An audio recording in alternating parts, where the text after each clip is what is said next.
Okay, this is part one of a two-part series which I'm entitling Revival or Rapture, which is really the choice that we have. And I'm not a end times preacher by any means. There are other people who do that better, but I do want to bring in a couple of important things which tie in with what I suppose the mission here is, and that is to instigate and encourage some revival amongst Christians, firstly in the state of Victoria, because we are very downtrodden here and we do need to get up and start standing up for our belief. We do need to generate some revival. There are other people who are doing it, probably a bit better than me at the moment, but I need to have my 2 cents, so to speak, in here at the moment. And so I do want to talk about this option that we have. We could be part of a revival or we can welcome the rapture. And where do I get that from? I am going to talk about that over the next two sessions. So first up, looking at, and I do suggest you read Matthew 24 and 25. It's got a lot about this. And Matthew 24 especially does go into what Jesus has to say about his return. The couple of things that I want to bring up. Firstly, it is very clear and it is being reiterated on several occasions that we do not know the hour. We don't know the hour or the day of Jesus' return. And Jesus goes further to say only God knows. He doesn't know, angels don't know. So a couple of things we've got to realize with this. Firstly, time is an earth, a human construct.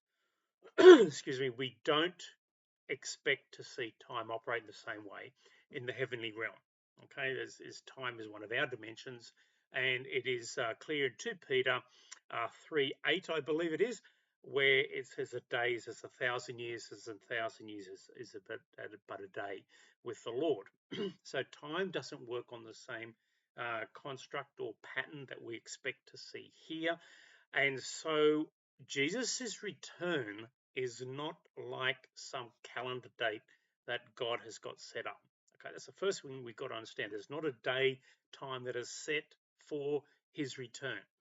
What is going to instigate it is a series of circumstances or the situation or the way the world is in. So, in other words, God knows when it's going to happen because he's God. I mean, I nowhere near a God. I can't begin to understand or communicate how that is. It was explained to me once, just God knows, sees everything beginning to the end and knows all. And again, I'm not a God, so I don't know how that is accomplished. However, God knows when it's going to happen. No one else does, not even angels or Jesus, because it's not on a calendar date anywhere.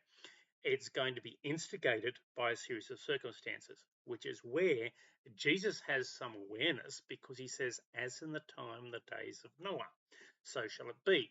So let's have a look at that very quickly. At the time of Noah, the world has gone to pot. And God basically had said, right, that's enough. Everyone out of the pool. I'm putting an end to all this. I'm going to clean up, and basically start again. So we have the flood. Now, Jesus saw the set of circumstances, saw the way the world was in, saw God's reaction, and is basically putting two and two together and saying, hey, people, when the world is like that, God's going to have enough. Only this time it's not going to be just a simple, a flood cloud. It's going to be a total cleanup, which is going to be those who are not in line with God's wishes and are not saved are going to go into eternal judgment, and those who have been saved will continue on, live in the world. However, the new world, however that is, what that looks like there since. For that's not what I want to go into here. I want to go into like the warnings we have and the set of circumstances and the time frame and how Jesus knows and what we can be looking at.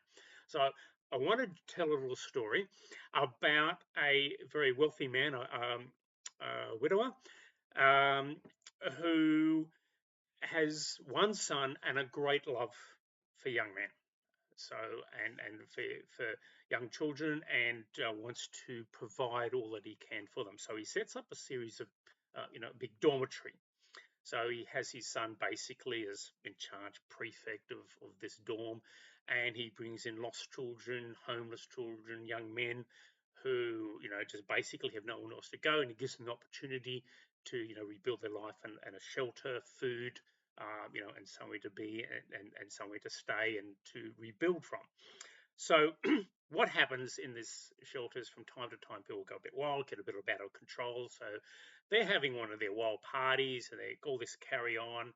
And the son, who's the prefect, the leader here, is telling him to say, hey, look, guys, if you keep partying like this, if you keep carrying on like this, my dad's going to have enough.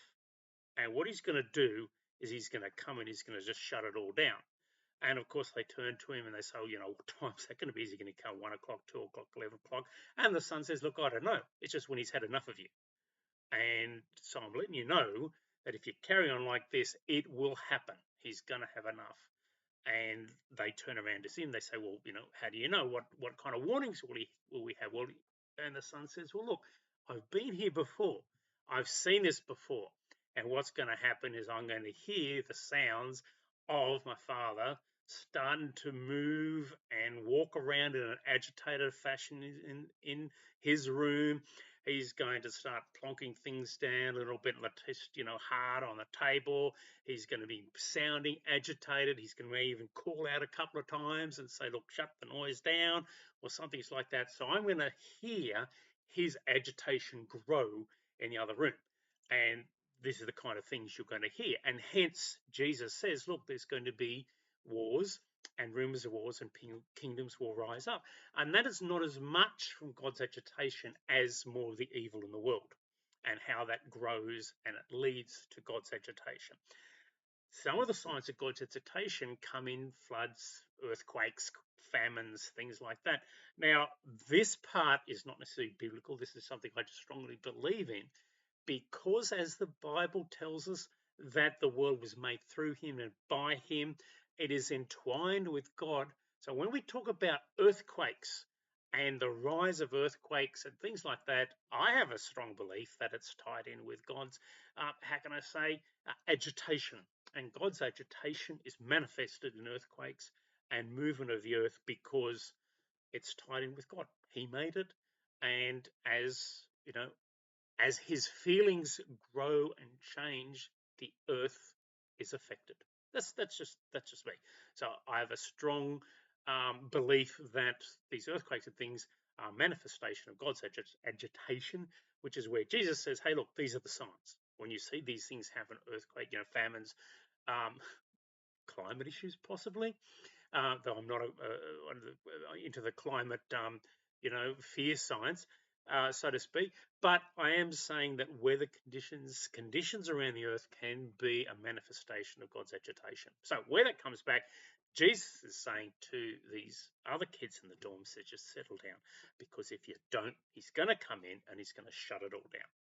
Now, some of these young kids in these dorms respond appropriately and they try and get the others to quiet down, and instead of having wild parties, they just sing songs of joy and happiness, and just this air of joy and calm descends upon the dorm, and God hears that. He hears the scene change from partying just to nice, beautiful songs of joy and happiness, and he relaxes.